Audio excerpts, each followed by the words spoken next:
Dios puede estar en todos los lugares al mismo tiempo, vigilar a todos, vigilar todo. Nada de lo que sucede en el mundo está fuera del control divino.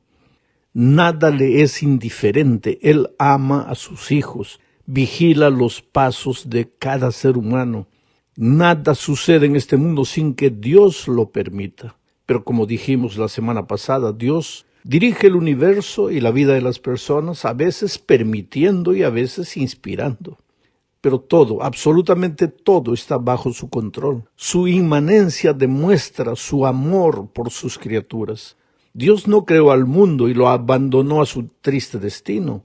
Él desea participar de la vida de sus hijos, pero solo lo puede hacer si se lo permitimos, porque justamente por causa de su amor, Él nos entregó un don maravilloso llamado libertad.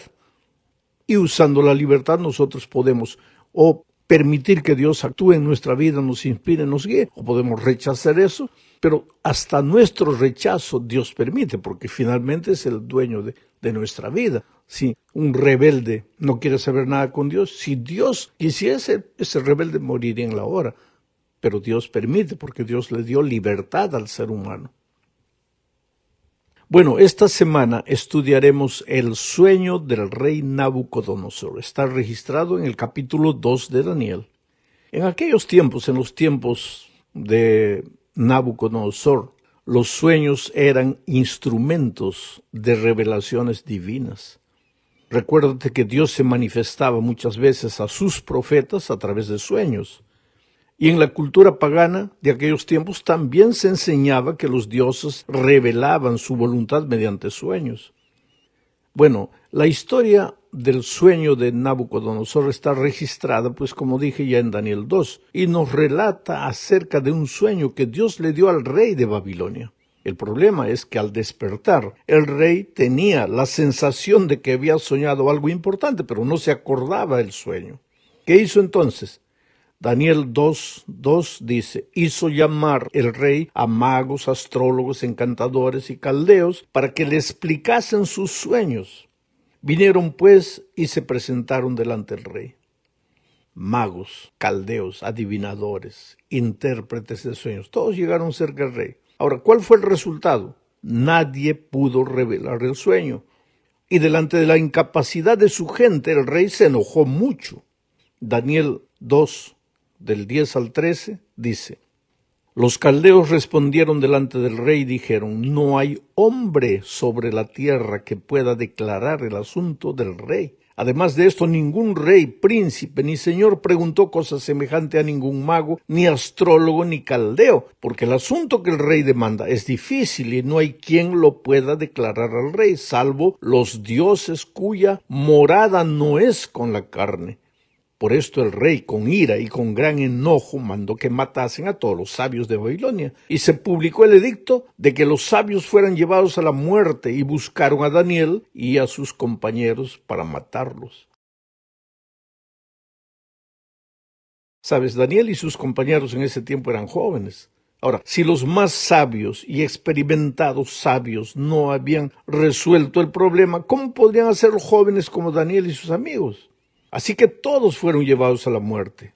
Pero entonces Daniel se presentó a Arioc, el jefe de la guardia, y le pidió una audiencia con el rey. Ahora, para que entiendas mejor este asunto, la dificultad de interpretar el sueño, te voy a decir que no era solo un asunto de interpretación. Porque si el rey hubiera dicho, bueno, yo soñé que estaba en una playa y sucedió esto, aquello, tal vez los intérpretes podrían haber cada uno emitido una versión. Pero el asunto es que el rey no se acordaba lo que había soñado. Llamó a los sabios, a los encantadores, a los adivinos y les dijo, he soñado algo, pero no me acuerdo. Díganme qué he soñado e interpreten el sueño. Y eso pues nadie podía hacerlo.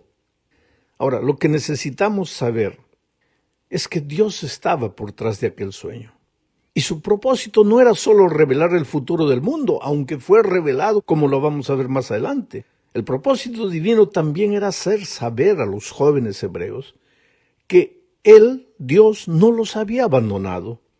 Es verdad que ellos estaban en un país ajeno, en medio de una cultura extraña, lejos de sus padres, aparentemente solos, pero Dios estaba con ellos, como puede estar contigo también en este momento. Tú sabes que la vida nos lleva a veces a rincones oscuros. La vida nos lleva... Ahora, lo más dramático de la vida es que mientras unos están felices, otros están tristes y desesperados. Yo, por ejemplo, mientras estoy grabando este comentario, estoy de vacaciones con la familia, disfrutando del amor de ellos, del cariño de ellos, de los hijos, de los nietos. Pero me acabo de enterar en este momento que un gran amigo perdió a su esposa. Así es la vida. Tal vez en este momento estoy grabando este comentario y tú estás feliz, exuberante, lleno de alegría, de bendiciones, comenzando un nuevo año, pero de repente tú, otra persona que me escuchas, estás llorando, estás desesperado, estás triste. El año pasado nada resultó bien para ti y este año no ves perspectivas halagadoras.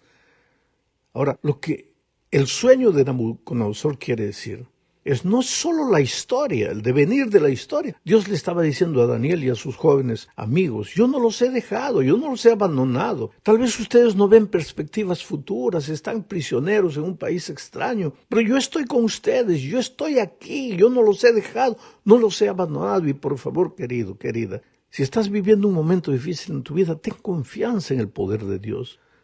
Yo te digo sin ser profeta, este año puede ser el año de tu renacimiento, de tu resurgimiento. Dios te levantará de las cenizas.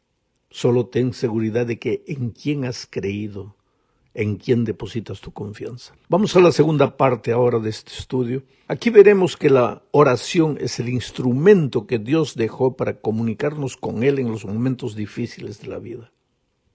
¿Qué sucedió? Los jóvenes, Daniel y sus amigos, se refugiaron en Dios a través de la oración.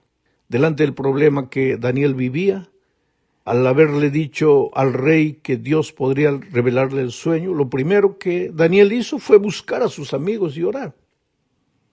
Hablemos entonces un poco de la oración. Hay muchos tipos de oración, por ejemplo, la oración intercesora, la oración personal, la oración privada, pública, la oración en grupo, la oración solo con un compañero de oración.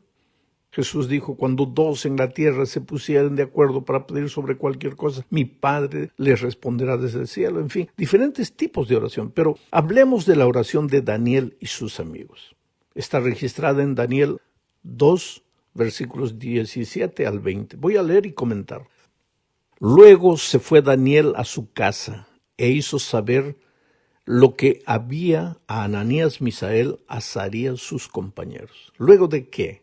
¿Después de qué? Después de hablar con el rey Nabucodonosor y decir que le diera un poco de tiempo, que Dios le revelaría el sueño. Ahora Daniel corrió a su casa, buscó a sus amigos, Ananías, Misael, Azarías, sus compañeros, y les pidió que pidiesen misericordias del Dios del cielo.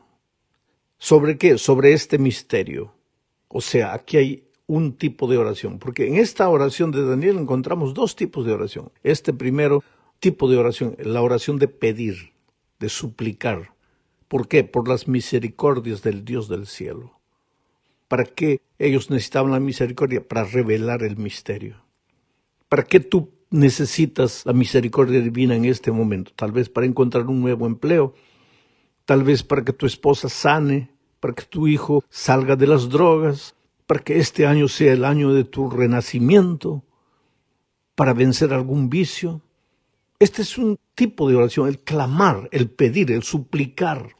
Así como Jacob aquella madrugada cuando se dio cuenta que estaba luchando con el ángel, se agarró del ángel y le dijo, Señor, yo no te dejaré ir si no me bendices. Hay momentos en la vida en que tenemos que caer de rodillas y suplicar a Dios y decirle, Señor, yo no me levantaré de mis rodillas si no siento la respuesta a mi oración.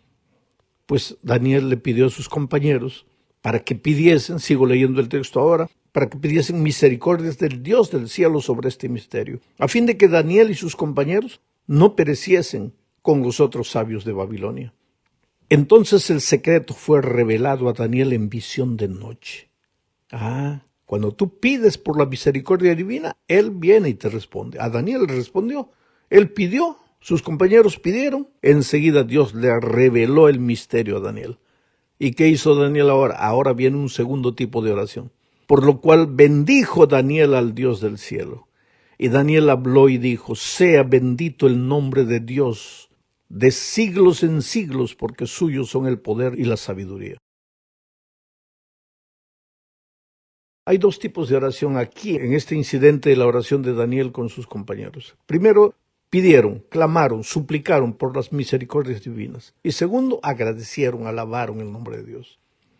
A veces nosotros pedimos, pasamos horas y horas pidiendo. Yo quisiera que hagas un experimento contigo mismo. Siéntate en la mesa, agarra un papel, haz un trabajo de casa, mira. Analiza tus oraciones últimas. ¿Cuánto tiempo pasaste pidiendo? ¿Y cuánto tiempo pasaste agradeciendo? La mayor parte nosotros oramos pidiendo. Y nos olvidamos de agradecer. Alabar el nombre de Dios. Esta es una cosa que tenemos que aprender. Bueno, vamos a la tercera parte de nuestro estudio. Aquí comenzamos a presentar el sueño de Nabucodonosor. Los versículos 22 y 23 describen una gigantesca imagen, y voy a leer, de oro fino, su pecho y sus brazos de plata, su vientre y sus muslos de bronce, sus piernas de hierro, sus pies en parte de hierro, en parte de barro cocido. Finalmente, en el versículo 34, vemos que una piedra hirió a la imagen en sus pies, y toda la imagen se vino a la tierra, y vino un viento y se llevó todo como la paja es llevada por el viento. Daniel explica que los diferentes metales representan reinos sucesivos. Uno vendrá atrás del otro a lo largo de la historia. Y para Nabucodonosor el mensaje era contundente, claro, y seguramente que no le gustó, porque él era la cabeza de oro, él pensaba que su reino sería eterno. Pero Babilonia con toda su fuerza, con toda su gloria, desaparecería, sería reemplazado por otro reino. Y después vendrían otros reinos, hasta que finalmente aparecería la piedra para establecer un reino eterno. Ese era el sueño, una imagen con diferentes metales, cada metal representando un reino. Y finalmente una piedra arrancada no con mano humana, destruyendo toda la historia y construyendo un imperio universal. Y la verdad es que todo fue exactamente así. Esta es la cuarta parte de nuestro estudio. La profecía se cumplió al pie de la letra, como si en lugar de ser profecía que anunciaba el futuro, fuera historia que describía el pasado. Era tan acertada la profecía al punto de que muchos críticos creen que el libro de Daniel fue escrito después y no antes. Pero yo pregunto, ¿después de qué? Después de la segunda venida de Cristo. Porque hasta la segunda venida de Cristo está anunciada en la profecía. Mi querido amigo. Daniel 2 no es una profecía condicional, es una profecía apocalíptica, o sea, una descripción de lo que sucedería a lo largo de la historia. ¿Y qué es lo que sucedería de acuerdo a lo que había visto en su sueño Nabucodonosor? Vendría primero la cabeza de oro, que representaba al imperio babilónico de Nabucodonosor. Y efectivamente en la historia, si revisamos, veremos que del año 626 hasta el año 539 a.C., Babilonia dominó el mundo conocido de aquellos días. Ningún otro metal podría representar mejor el poder y la riqueza del imperio babilónico que el oro. La Biblia en Isaías 14:4 llama a Babilonia la ciudad codiciosa de oro. En Jeremías 51:7 la Biblia describe a Babilonia como una copa de oro en las manos de Dios. Y el historiador Herodoto informa que una gran cantidad de oro embellecía la ciudad.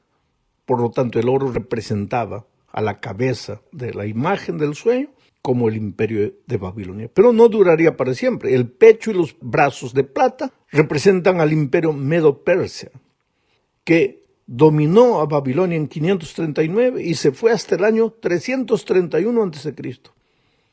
Y si tú te das cuenta, así como la plata tiene menor valor que el oro, el imperio medo-persa nunca alcanzó el esplendor de los babilonios. La plata también es el símbolo perfecto porque es lo que más usaban en sus negociaciones los medo-persas. Pero no se quedaría para siempre. Después vendría un tercer imperio, representado por el vientre y los muslos de bronce, y esto simboliza Grecia, que dominó el mundo del 331 hasta el 168 a.C. Ezequiel 27:13 retrata a los griegos como comerciantes que intercambiaban utensilios de bronce. Los soldados griegos se destacaban por su armadura de bronce, especialmente el casco de bronce. Sus escudos, sus hachas de guerra eran de bronce. Nuevamente el historiador Heródoto registra palabras de Psamético I, rey de Egipto, que vio la invasión de los piratas griegos, vio ahí el cumplimiento de un oráculo que predecía hombres de bronce que surgían del mar. El bronce simbolizó a Grecia. Pero en el sueño de Nabucodonosor, después de la cabeza, de los brazos y el pecho, después de los muslos de bronce, ahora venían las piernas de hierro que representaban exactamente a Roma. Roma dominó al mundo del 168 a.C. al 476 después de Cristo. Ahora, como Daniel explicó, el hierro representa el poder aplastante del Imperio Romano. El hierro era un metal perfecto para representar la dureza. Si hubo un imperio cruel, duro, amenazador, subyugador, fue Roma. Pero no terminaba ahí. Los pies de la imagen en parte eran de hierro, en parte de barro cocido. Y esto representa una Europa dividida, porque después del 476 después de Cristo, nunca más hubo un imperio que dominó el mundo. El mundo se dividió y hoy vivimos en los tiempos de ese mundo dividido, que terminará con la segunda venida de Cristo. La mezcla de hierro con arcilla brinda una imagen adecuada de lo que sucedió después de la desintegración del Imperio Romano. Aunque se han hecho muchos intentos para unificar Europa, que van desde las alianzas matrimoniales entre las casas reales hasta la actual Unión Europea, la división y la desunión han prevalecido y según esta profecía continuará siendo así hasta que Cristo venga. Llegamos ahora al fin del estudio hablando de la piedra, porque en medio del sueño de Nabucodonosor, una piedra es desprendida no con mano humana. Leamos Daniel 2, 34 y 35. Estabas mirando hasta que una piedra fue cortada, no con mano, e hirió a la imagen en sus pies de hierro y de barro cocido, y los desmenuzó. Entonces fueron desmenuzados también el hierro, el barro cocido, el bronce de plata y el oro, y fueron como tamo de las eras del verano, y se los llevó el viento sin que de ellos quedara rastro alguno. Mas la piedra que hirió a la imagen fue hecha un gran monte que llenó toda la tierra. Y más adelante, al explicar lo que significa la piedra, Daniel dijo lo que está registrado en los versículos 44 y 45. Y en los días de estos reyes, el Dios del cielo levantará un reino que no será jamás destruido, ni será el reino dejado a otro pueblo. Desmenuzará y consumirá a todos estos reinos, pero él permanecerá para siempre. Y la manera que viste, que del monte fue cortada una piedra no con mano, la cual desmenuzó el hierro y el bronce, el barro y la plata y el oro, el gran Dios ha mostrado al rey lo que ha de acontecer en lo porvenir, y el sueño es verdadero y fiel su interpretación. Queridos, hoy estamos viviendo en los días de la Europa dividida, del mundo dividido. Cualquier país puede querer levantarse, formar un imperio universal, ya no podrá. La profecía dice que hagan lo que hagan, no podrá suceder. Esta semana, mientras estoy grabando, pues sucedió la muerte de aquel líder iraní.